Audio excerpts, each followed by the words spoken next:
the mother complex and the father complex.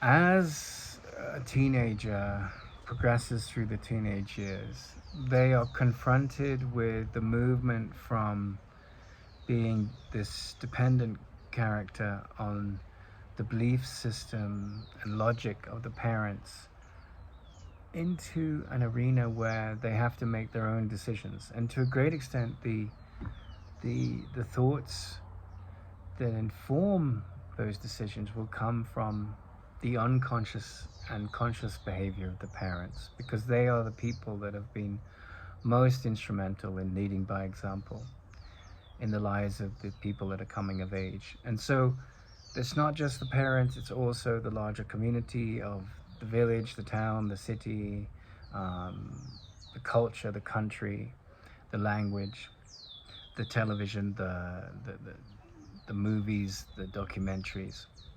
And so, but the mother complex is a very powerful term in terms of what it's talking about. And it is sort of natural in humans and in animals to want to please the parents to a great extent. Look at me, look what I've achieved.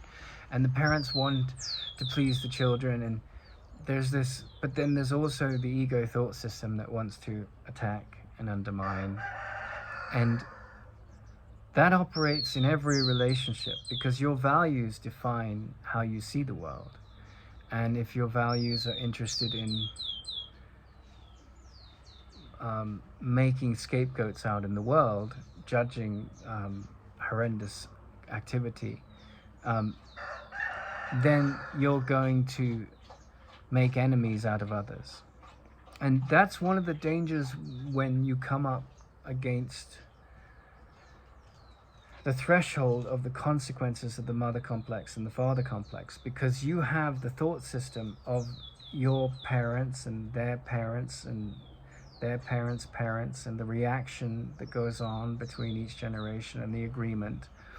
And you have to weed through all of those projections and pull out of that hat of experience what you discern to be true. And it may be that your conclusions conflict with your parents, and that could be healthy, or that could be unhealthy. And that is the challenge of the mother complex and the father complex, because it means coming to the doorway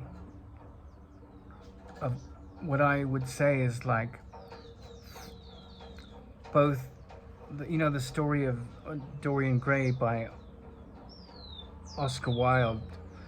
He's got this character which is like forever handsome and young, and then in the attic of his mind he has all the judgments and the sins in his mind getting painted in the portrait that no one can see, and that's the real self.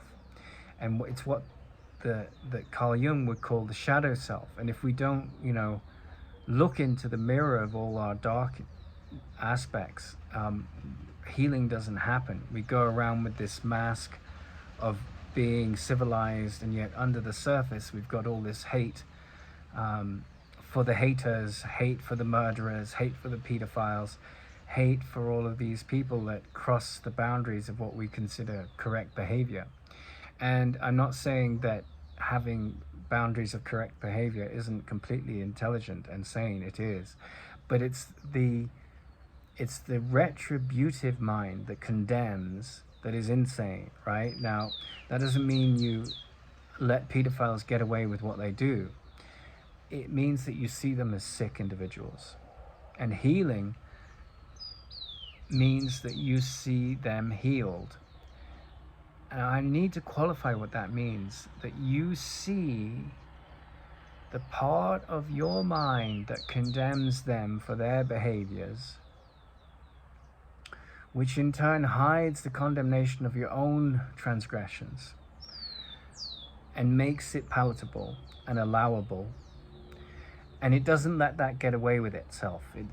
That mechanism of projecting out the fear onto others doesn't support gets supported in your head. And in my own story, my parents would have much preferred me to be a natural history filmmaker or an evolutionary biology studying whales or dolphins and beetles or whatever. But I came to the awareness that the real purpose for us to be here is to look into the nature of what's talking in the mind. And in that sense, literature is really powerful, because in the great literature of the world, the great novels and the great art and writings of the world, you have psycho-spiritual maps. You have this archetype that can take this direction, and these are the masks of eternity. The beggar, the fool, the liar, the cheat, the betrayer, the womanizer, the man hater, the woman hater, the wise man, the youth, the athlete, the scoundrel, the duke, the bohemian. These characters repeat in the myths, and from their stories we can derive reflections on our own story. And this is valuable. And so the mother and the father complex is something that we're all up against. Will we be seen as approved of in the story of our parents' perception of what we should have done with our lives? And sometimes, often, we'll really disappoint our parents, and on the flip side, we'll really be disappointed by our parents, right? And their behaviors. And so the journey through the healing of the mother and the father complex is there for all of us. It's a part of the shadow work, And so when you get to 18, you've got all these belief systems running, and it may be that you'll be always trapped, never living up to what they want, or them never living up to what you want, and the shadow work doesn't get done. And when you let go of expectations of being the perfect child, and it becomes incumbent upon you to discern what's true, right? And that's where the myths can really help, and the psycho-spiritual reading of the myths can be really powerful. And I don't know how a human being can really prosper in this life, not materialistically, but spiritually, without being able to read the psycho-spiritual significance of his own personal myth, of his own personal story. And to do that, the bringing into focus the stories of the voices that are talking in the mother complex and the father complex is really important. You may feel like a great failure in your parents' eyes, and they may be seen in your eyes as great failures because they don't get the message that is so clear to you, and that can be experienced as great sadness. And the ego mind can take that as another way to condemn self and others. But that's not what is meant by healing the mother complex and the father complex. It means that you become a self-actualized individual that isn't being ruled by the judgments of the ego, whether it's of self or others. And in the Indian culture, you are born with three gods. You're born with the god of your family. It could be Vishnu, it could be Hanuman, it could be Ganesh, it could be Brahma, it could be there are atheists in India, there are Christians, it could be any number of gods, right? Or non-gods, which would be the atheist thing. So you have this authority figure in the totem pole in your mind that the family, we're not religious, we're atheistic, we're agnostic, or we're Christians or whatever. That's a god, right? It's a potential of the psyche, and it maps out the cosmology of the world you live in, whether you like it or not. Even the absence of a god it comes with a cosmology. And the other two gods are your parents. And so wherever we go in this world, you're going to have to handle the shadow side of your parents' natures, and they're going to have to handle your shadow side. And sometimes that is not an issue because people have done the self-work, or they're so superficial and stuck in the materialistic view of the world that it's just, there's no contradiction in the values, there's no real change generation to generation. And other times it can be really, really tumultuous because you see your parents as falling short in things that are important to you, and vice versa. And so this is the shadow work. And ultimately, you know, I had a dream in India where my yoga teacher came to me and he said, expectations of others will get you nowhere, but you must have extremely high expectations of yourself. And in this context, it means, can you look at the pain points that have come from your projections and your parents' projections, and free the mind from the traps of that sorrow? It doesn't mean you're going to free the sorrow for others, but when you unconsciously do it and you come to a state of joy and deeper relationship with meaning, it does something on the unconscious which is liberating. Now, people may be very stuck in their egos and they may be very trapped in their shadow pain, in the pain mechanism.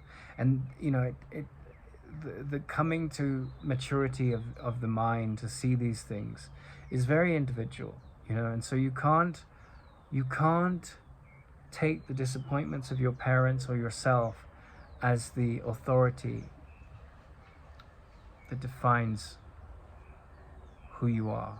I mean, that is the spiritual quest, you know. And it's like, you think, well, you know, God, my parents are so challenging, or I'm so lucky. Well, it's all relative, you know, because you'll have strengths in this department and they'll have strengths in that department. But your priority, our priority as individuals, is to see what is talking in the myths of our lives, and to listen to what inspires. And encapsulated in that word inspires is the sense of the spirit is lifted, right? And you could be lifted in the spirit as an atheist, right? It could be that, like, you know, your love of botany as an atheist is just, you know, you're just fascinated with the plants of the world, and that's where you'll find inspiration. But if you find that the mythological structures of the world help you look at what's really going on in terms of transformations of consciousness, that you can map back to your own life and use as pathways to read the psycho-spiritual significance of the stories that are happening in your life, so you go beyond the mother complex, you go beyond the father complex, then you're going to have relationships that don't get trapped in the goo of that madness, right? And there may be light years between you and your parents because they aren't invested in this inquiry.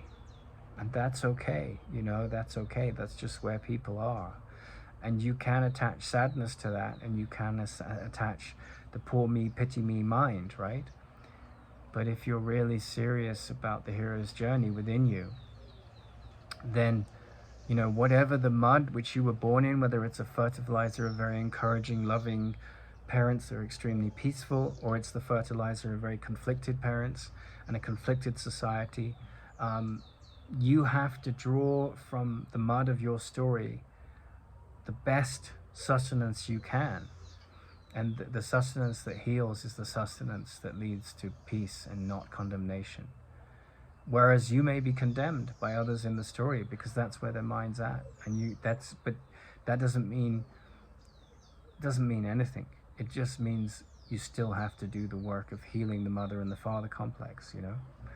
And sometimes the mother and the father complex stretches to, like, being born in a country like North Korea, where, you know, there's just this very, very toxic idea of what it is to be the father of the country, which is like extremely destructive, extremely narcissistic, extremely toxic, you know. And then everyone is sucked into this really insane, fearful Puritanism.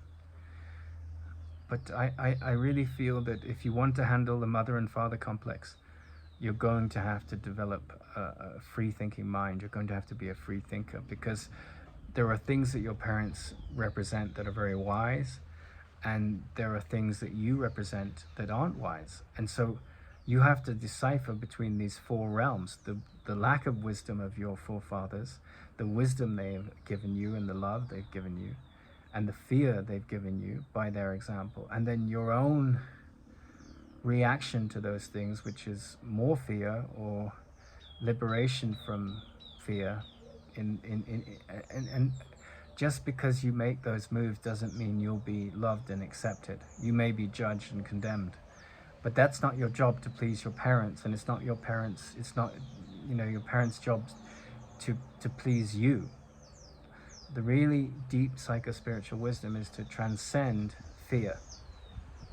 And it doesn't matter if other people around you don't do that. But if you're going to be with your deepest, happiest self, that's the excavation you have to do.